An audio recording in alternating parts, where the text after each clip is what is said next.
Snowflake number 1000. Go nuts. We're starting with photocopier paper, folding the short edge to the long edge, meeting at this point down here on the left, and folding that puppy down. Once you have this area in the spot you want it, then you can finish this fold. Bam.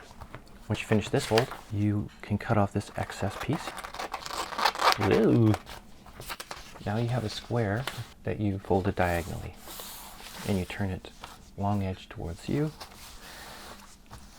I like to really get those folds down tight. And then you're gonna match this edge up and this point. Once you kind of get that flat, I was not giving you the finger there. My apologies if you're offended. Now you've got this crease. You want to, essentially, you're going to create 3 equal parts, with this being the center. You can fold it back this way too, if you think you've got it bang on. Not quite.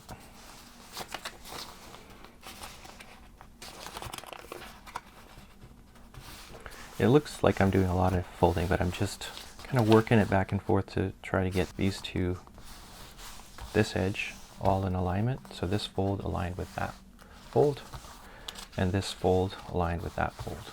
So it doesn't matter whatever way you slice it, you know, you just want to get to that point where you've created this angle is equal to that angle, which is equal to that angle. 60, 60, 60, which equals 180. Once you have this all folded like this, you're going to fold it over one more time, but just in half, which you've already got kind of a guide fold there, because you already folded it in half. You just need to do it again so all of it is folded in half. You're going to have something like this, and you'll have one edge of all of this that's short like this, and that is where you want to cut off all this excess paper. You'll probably have figured out by now that that makes it possible so every piece is exactly the same all the way around. These, it doesn't matter which way you fold it, but what I like to do, what I've started doing, is folding like an accordion fold. And I don't know if it's real or if it's just in my head, but I think it makes it easier to get all these edges nice and flat. And I think it makes it a little easier when you're cutting, which also could be an illusion, a delusion or an illusion, I don't know. But that's the way we're doing it today. I will at some point make a video showing like a bunch of different ways people are folding their snowflakes online, and the end result is pretty much the same, where you have this side is all folds and this side is all folds and the top part is open. And that's all that matters in this. Well, that's all that matters in life right now, is the snowflake and keeping the integrity of the snowflake. Which one am I doing?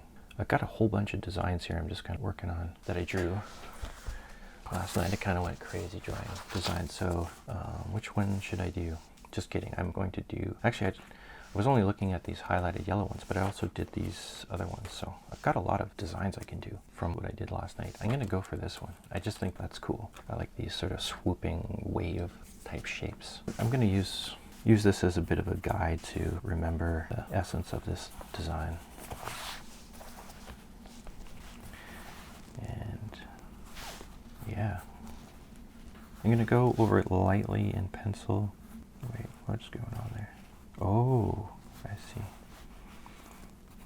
I guess what I did is I like to have one edge shorter than the other one. I think that's going to look good. That going in, and then this shape right here, just like an oval, and that's going to go up that way.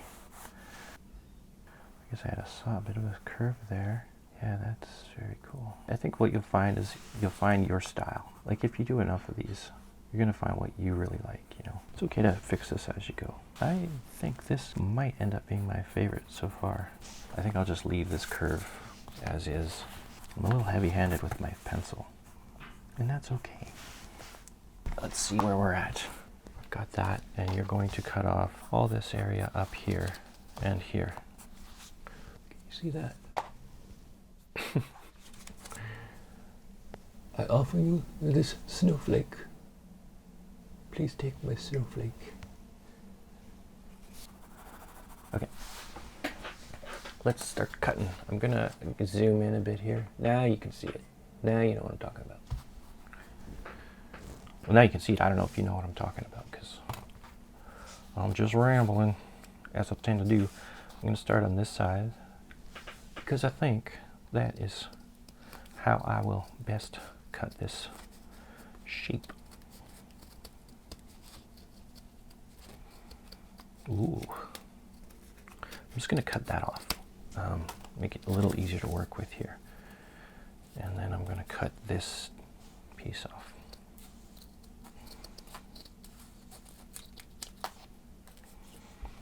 And yeah, I'm going to work it this way. I want to make sure I get, you know, some good points on this point here and that point there. So I think coming from this angle it will work better. Now we can finish off these side bits. It's looking pretty cool.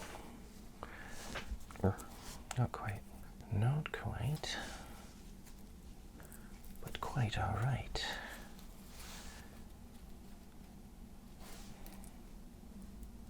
And the final cut here,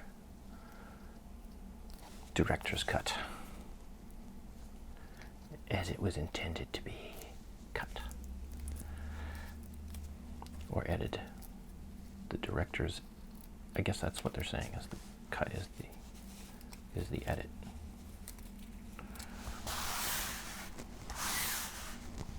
All right. So let's just clean up some of this. Make sure to hold the paper so you don't squish it. If you have two fingers on there, that's good. You could go both ways. If you just have one finger, you want to erase away from your finger.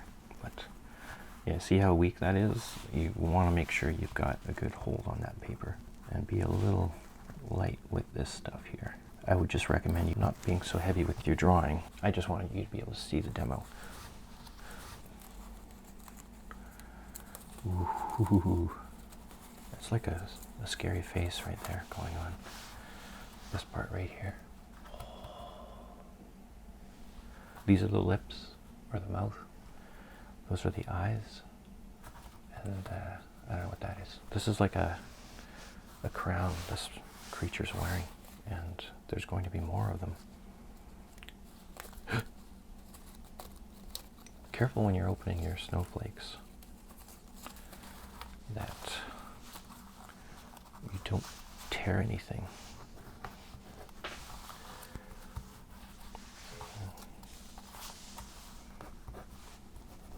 Now you can flatten all the folds you made, and if you want to, you can iron this as well. That's pretty cool. Don't get me started. Been making snowflakes all weekend, and it's been a lot more fun than I even remembered making them as a kid. Oh, I guess we want to zoom out here, don't we? And have a good look. Have a gander. Have a goose and a gander. Now, the important part. Does it spin? Can I spin it? Spin it to win it. Oh, wait, it doesn't work on the thumb. What am I doing? Kind of works. Oh, come on now. Sort of spins. Better if it was a knuckle. Well, thanks for watching. Every time I make a snowflake, I feel like I'm learning something new in terms of creating the symmetry and the shapes and different ways to fold and cut. And so I'll try to sum up everything that I've learned, and I'll put that into like one killer video where it's just jam-packed with kind of tips and tricks. And look for that somewhere, you know, I'll probably put a link to it somewhere here, or a link to other snowflake videos. I'm thinking if you could make a pancake that looks like this, I would eat that pancake. Or waffle. That's what we need to get into. We need to get into waffle making that looks like snowflakes, snowflake waffles. And then all the dark part here would be where the holes are in the waffle. I'm just thinking outside the box here. We can go way beyond snowflakes. Sure, we start with snowflakes, but someday we'll be eating waffle snowflakes. 3D printed snowflake waffles. Get on it. Somebody's got to get on that.